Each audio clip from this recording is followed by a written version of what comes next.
Hello, everyone. So this is going to be, I think, episode 160. I'm going to have to look.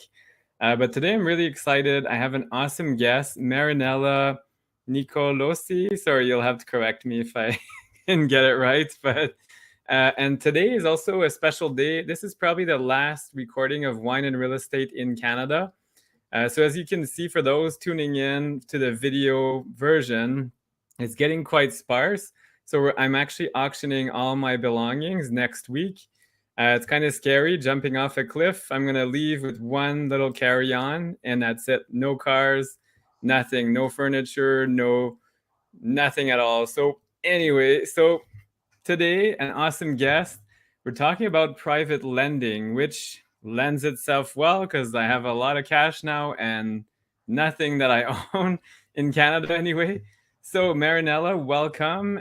Please tell us about yourself. How did you get started in private lending? And yeah, let's dig into that hot topic. Hi, Francois. Thank you for inviting me, and really honored to be here today and share my story. I've always been involved in real estate, really, even directly and indirectly, because my parents were also very much involved in real estate as I was growing up. And so I learned a lot from them, even just by watching and listening to them. But then when I came to Canada, I grew up in Italy. When I came to Canada, I wasn't really involved much. I was doing some flips with my ex-husband, really just on our primary residence. But then in 2019, things shift. I had some money that my parents left me, and so I felt responsible because my parents worked really hard all their life, but then unfortunately their lives were cut short, and they got sick and they passed away. And of course, it was a little bit of an awakening for me. And so I decided to really take care of their money because that was the inheritance. Yeah. And I felt I needed to really educate myself and understand what to do with that, because it was quite a bit of money. And I had some on my own as well, of course. And so I joined, I educated myself in real estate, and I discovered that there was the private lending strategy. So I took a really good amount of time, a good 9 to 10 months, to really educate myself, especially when it comes to private lending. And unfortunately, there wasn't really one place where you can learn private lending. And so I had to really go out of my way to research and understand what the process is, and how to do it, how to mitigate risks, and how to create a network for myself, how to build up a strong business foundation. And so I did all that, really, and I'm still working on it. As I'm growing, I'm keep building on that. And then, when it came to, after about 10 months, I started investing, and I started, um, loaning or lending my money. And I, at that point, I think I started with about 12, loans, and still going really strong. And at the point, I was doing, like, I was a single mom, making, having to do 3 jobs. Um, and my goal was to really grow my income, and to have multiple stream of incomes, double my income at that point, and at some point leave my 9 to 5 job. It's not that I didn't like my job. I just wanted to be able to, take care of my schedule, right? Yeah. And plus, I have kids. Now they are, sort of young adults. They still are very, needy. Although they're quite independent. But as a mother, you always want to be there for your kids. And plus, I wanted to enjoy life. And I felt that the private lending is really the only, real estate strategy where you can have your money work for you, and you can do other jobs, really, and you can have your life really the way you want it, and you make money while you sleep, basically. Yes, I So love it. so that's how I started, and it's going really well. I now, as people were asking me how I was doing it, and I was trying to help them, I realized that it wasn't simple to communicate how to do it in half an hour, or when you have a meeting or 15, 20 minutes meeting with somebody. So I decided to create a course, a private lending course, the Smart Masterclass, and now that's how I educate people. I love to help others to understand how this real estate strategy works, and how you can literally change your life with passive income. That's amazing. And I'm curious to find out as well. You're in British Columbia. Are the laws slightly different? I'm in Ontario for now, not much longer, but for now. I know the laws, the securities commissions do vary a little bit by province. Are there some things to be aware of? Because I know, especially, I'm right at the border of Quebec. That's a whole different beast. If you want to do private lending there, good luck. That's all I'm going to say. But it is doable. BC, are there differences or things you've learned along the way? Yes, absolutely. You always want to make sure that you hire a team, that you have a team of lawyers and accountants and anyone who can help you understand this world. Of course, when it comes to the Securities Commission, the rules are very similar province to province. However, yes, they are also very different at the same time. So you do need to, when you are, let's say I'm in BC and I am investing in Ontario, I want to make sure that I have a lawyer from Ontario who helps me understand what the rules are over there. So yes, absolutely, you need to, make sure that you understand the risk you're getting into, so the lawyer can also help you into that, and understand the rules and the regulations. Absolutely, that is so fundamental on both sides of the coin, as a lender but also as a borrower. You got to make sure that when you vet your borrower, that they are following those rules as well, and especially if they're dealing with the not accredited investors. And you as a lender, if you're not accredited, you have to really go out of your way to build up relationships, because it takes a long time to learn about a borrower, about their reputation, about their credibility, what their portfolio is about, and learning how to mitigate risks, and understanding what the exit strategies are, and how to vet borrowers, how to vet the location of the project. There is so much involved. I Yeah. find private lending is really layered, and a lot of people think it is just lending you money, but it's not like that. Nope. There's a lot of due diligence behind it, and when it comes to not only vetting the borrower but also vetting the project itself, because you Yeah. have to make sure that the project is viable, it's a strong project. And then there is the legal aspect of it as well. So yes, so you got to really learn how to do it yourself, and have also a strong team of professionals behind you who can help you in the vetting process, and understanding if you can trust the borrower, if they are taking responsibility for your money, and if they're willing to repay you, if they have the capacity to repay you, Yeah. even if the project doesn't go well, right? So those are all the things that you really need to look at and make sure that you know what you're getting into, and how you're gonna get your money back. No, I love it.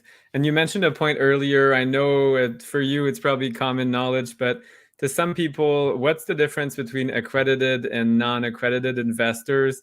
I get that question all the time. I repeat it until I'm blue in the face. It's really important that people know the difference, because the laws are very, very different depending on who you are. And as you mentioned, as a lender and as a borrower.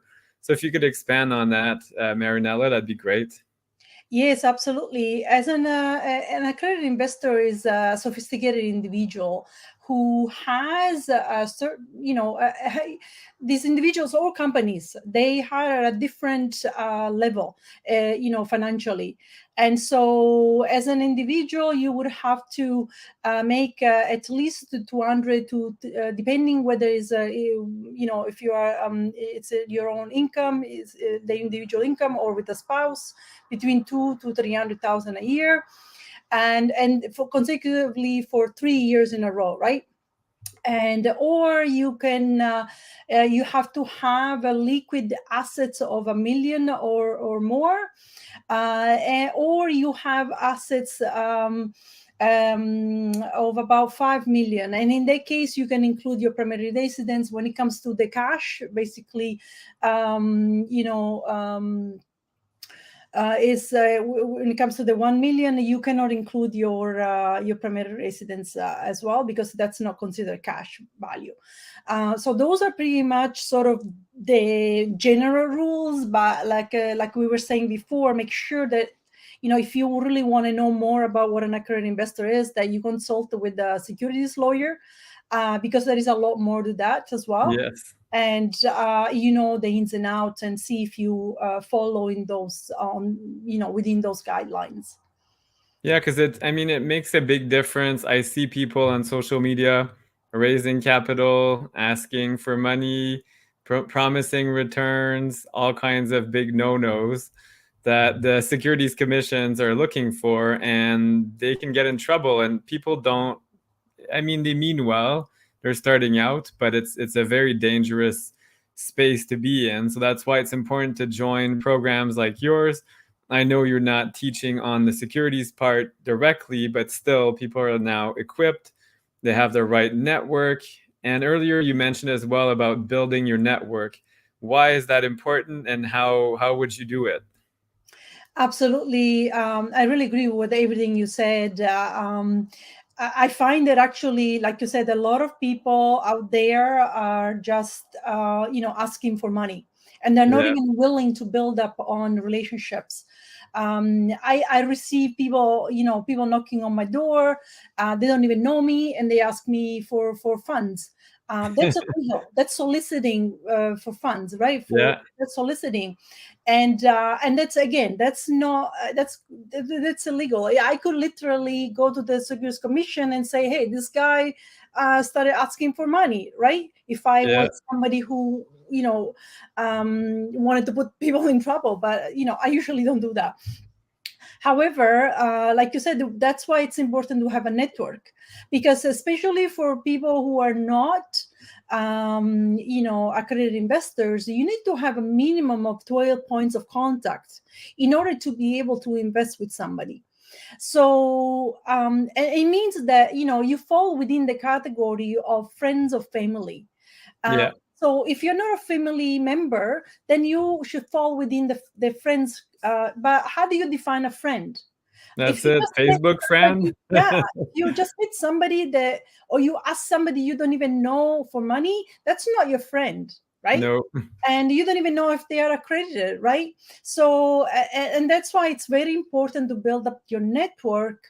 And I always say, you have different networks. You really need to have different sort of networks where you define the people who are in those different, I call them circles, because you want to know, okay, who are your professionals, you want to know who are your friends, you want to Yeah. know who are the people you can invest with, and also you want to know the people who can help you expand your network as well, right? So there is different kinds of networks. So I'm really strong, and I teach people on how to create all these different networks. And to me, it's fundamental to build up relationships, whether you are an accredited or not accredited investor. To me, it's fundamental because it helps me to build up those long-term relationships where I can lend my money on a regular basis. And Yeah. so I don't have to always look for other investors. As my money grows, of course, I'm gonna keep expanding my network. But if I have relationship with solid borrowers who I can help them grow and they can help me grow at the same time, those are really win-win situations, right? And it really cuts down on my baiting, because as I get to know them more and more and better, then all I have to do is really vet the projects at that point, because I really know that person. And yes, things can change, and you can always ask for new documentations. However, you know there is still a trust, there is still that relationship within the bond that help us to maintain that the reputation, right? Like we all work towards maintaining a good reputation so that we can all grow together, right? So to me it's fundamental to, the relationship side of things is fundamental, because then it helps you build up your network at the same time. Yeah, it really does. And your network, it was worth a lot. As you mentioned, it makes it easier. You don't have to market as much if you've got money. One of my private lenders, she told me, similar to you, after a while, oh, I know you, just tell me about the deal. I don't want to know about you anymore. Just want to know about whatever you want to do. What is it? Give me the details. And that's it. That's all she wanted, because we've done several deals together. And also, a lot of these lenders end up having a smaller circle of borrowers because they're repeat business. Every few months, let's say somebody's a flipper, well, like clockwork, every 6 months or every 12 For sure. months or whatever it is, they keep coming back to you. Again, can we just recycle it? Sure, let's just renegotiate the terms, things like that. So, do you lend cash or lines of credit or registered funds, or you do a blend, or what do you do? I lend everything. I have registered Anything. funds, Okay. I have cash, I have HELOC, and those are all means of investing. Like you can use, anyone can use their registered funds. Anyone, if you have some cash sitting in the bank, even $5,000, 10,000, honestly, don't let it sit in the bank. Invest it. There's a No. lot of funds that you can start with $5,000, 10,000, where they accept the minimum of $5,000, 10,000. Because some people think being a private lender is you have to have thousands of dollars. That's not the case. You can still private lend with literally $5,000, 10,000. Like my kids are starting because they have a little bit of savings, and I help them. They invested $10,000 each, right? Yeah. So you can start as little as $5,000 as well. So if you have money sitting in the bank, and honestly, reach out to me, I can help you. There's a lot of really great companies out there who have mutual funds, who accept as little. There's REITs companies. There's all kinds of funds that are really great, that where you can generate between 10 and 12, even 14%, 16%, depending on the actual what the portfolio is made of. But those are things that you need to learn, right? And you can bet that. But yeah, there are a lot of opportunities out there where you can invest with, again, registered funds, HELOC. You can secure a HELOC on your house. If you own a house and you have equity in there, you can definitely access your equity by securing a HELOC. And that's what I did. That's how I started as well. I had this money, and I also secured a HELOC on my house, so I ended up with quite a bit of money that I could lend out. No, And that's amazing. yeah, and then again, if you got cash, if you work, if you have a good job and you are saving, like if you have, if you're someone who knows how to budget, your income, and you have savings coming in every month. I know that we're going through a really hard times right now with inflation, and the cost of living has gone up a lot. However, like I can see from my own experience, I always able to save something each and every month. So if you're someone like that, save that money and invest it. Like I said, you can, anybody can do it. Yeah, and seriously, I mean, at any age as well. That's something else. You mentioned young people, like your kids. What As about, long as they're 18, you have to be yeah, 18 and older, right? And yeah, to sign a contract and all that, but also seniors? So a lot of people think about inflation and they're worried, but I think about teachers. My dad was a teacher. Their pension plan is adjusted to inflation. So inflation doesn't affect people like him at all. It's actually, they couldn't care less really, because they get an increase every time inflation goes up. So they have all this money they can lend out as well. So yeah, if you're 65 or 60, or he retired at 52, you can start lending as well. I mean, it's not because you stop working that you're done. Like, this could be a second career, or as you said earlier, you quit your job and you do this as kind of your main bread, like your money making option, and then the rest is it's separate. So Yes. there's all kinds of great opportunities. Absolutely, especially for senior, I would say, I see a lot of seniors out there who are working like at Walmart, and Yeah, you know, and unfortunately they are in situations where, you know, they have to work. But honestly, if they're able to, save that. yeah, save and create a second stream of income with the private lending, they can literally change the future. And it's I am a single mom, and like I said before, I used to work 3 jobs in order to make like $50,000 a year, and then but I was still able to save, and I had some money. And then thankfully, I mean, hopefully, I was hoping that my kids wouldn't die so young, but thanks to them, I wish I had still my parents here, but they left me quite a bit of money. Then I was able to really to change my life. So thanks to some of their money as well. However, I also really tried hard to understand, okay, what else can I do to help myself? And Yeah. because I did own a house, I was like, okay, I can secure a HELOC on my house as well.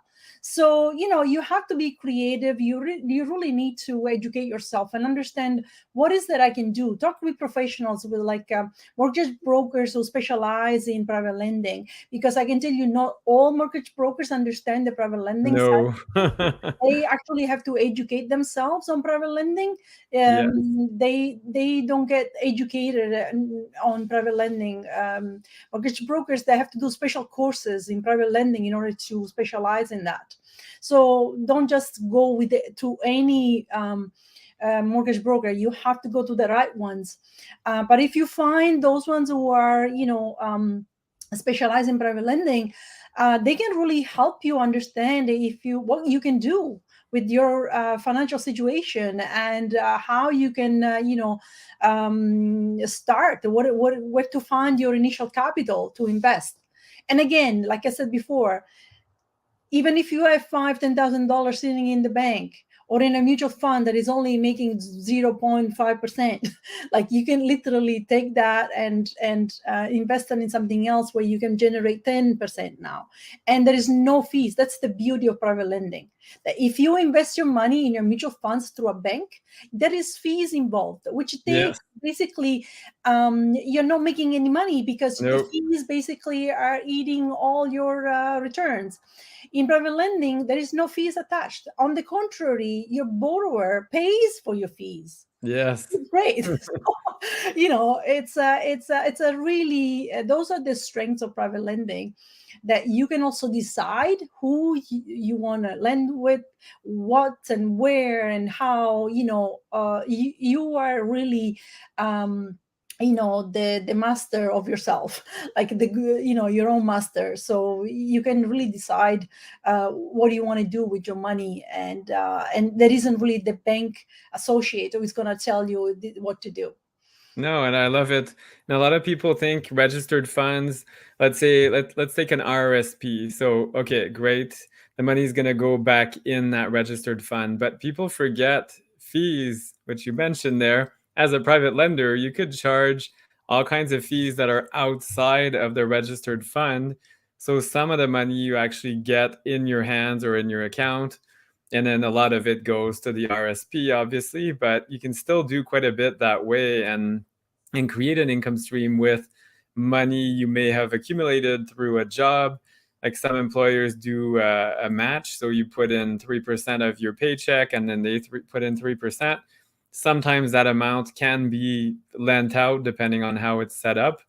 But do you have experience with that, like making money off of those fees you can charge to the lenders or the borrowers? Sorry.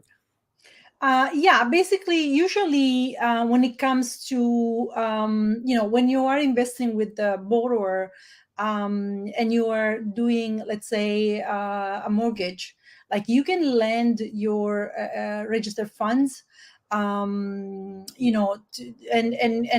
use them for like mortgages basically. And so what happens is that the borrower is the one who's going to pay for all the fees of Legal. the legal fees. Of course, if you have to use your lawyer to vet the borrower, then those fees are on you, right, as a Yeah. lender, because now you are using your lawyer to vet the borrower and to understand the borrower. However, when it comes to the transactions and you're using your registered funds to invest, and help in any project that the borrower is offering, the borrower actually will pay for your lawyer, will pay for all the fees and everything involved with all those transactions. So definitely, and we're talking about thousands of dollars here. We're not like just Yeah. $100. So it's huge savings that as a lender you don't have to spend. It's on the borrower. So yeah, that's a great advantage, and you have your money working on, like, when you talk about first position mortgage, you're looking at 10 sometimes even 12% returns. When you're talking about second position mortgage, you're talking about 14%. Yeah, much So higher. it's there is some really good returns here that you can make. Yeah, and I've heard here it's quite common. People also, like, they make you pay for the legal, but they also have a lender fee. So like at $2,000 just to look at your file, and that doesn't include legal. So that's another source of income. It's taxable, obviously, but it's like a separate Yeah. fee that you charge. I use 2,000. I mean, that's a random number, but I know there's amounts depending on, it's like a sliding scale, depending on how large the file is and the risk element. Lender fees are usually they can vary between 1% and 3%. I've seen even 5%. Yeah. So it really depends, and on the project and what the deal is about. And the nice thing about lender fees is they're usually upfront. Yes. So you actually do the math. You are making more money when you have any upfront payment. It's actually it results like on Compounding. your return. It's actually higher than what it says on paper. Yeah. So No, it's great. It's a great way to get some money out and leaving the money. So you're having your cake and eating it too. It yeah, is possible. you have the cherry on the cake. Yeah, and Yeah, everything. So, but no calories, which I love. There you go. nice. You can still lose weight. Yeah, that's it. Maintain your weight. The joys of Absolutely. private lending. So, Yes. wow, that's awesome, Marinella. Thank you so much for sharing about your experience. And I'm glad that you mentioned people can get started with small amounts. I hear all the time, oh, I need 100,000. Well, that might take a while till you get there. So why not start at 5, 10? Of course, the options are a bit more limited, but you start there and then you grow more confident. Then you get your line of credit or HELOC, or you see, I don't know, you find ways because you see, okay, I'm making money. So Well, you if get you think resourceful. about it, if you got your money sitting in the bank with inflation, you're actually losing money, Total every day. right? So, but if you invest it, even if you think that you're not, making a big impact, with time, you are making a big Yeah, impact in your own life, because instead of losing money, you're actually now generating an income. And if totally. you do the math, even if you have, let's say, $5,000, at 10%, right? You made $500 in, let's say, at 10%, you made $500 in a year. So after a year, you already have $5,500. Like, Yeah.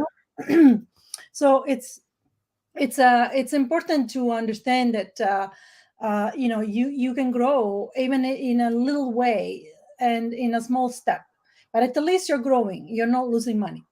That's it. That's the most important part is incremental changes makes a big difference in the long Yeah. run. So, Marinella, how can people get a hold of you or find out more about your program? Because that sounds very exciting. Yeah, thank you.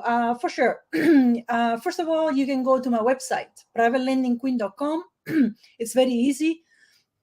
You go on privatelendingqueen.com. You can reach out to me at smart at foryouttosucceed.com or Marinella at foryouttosucceed.com.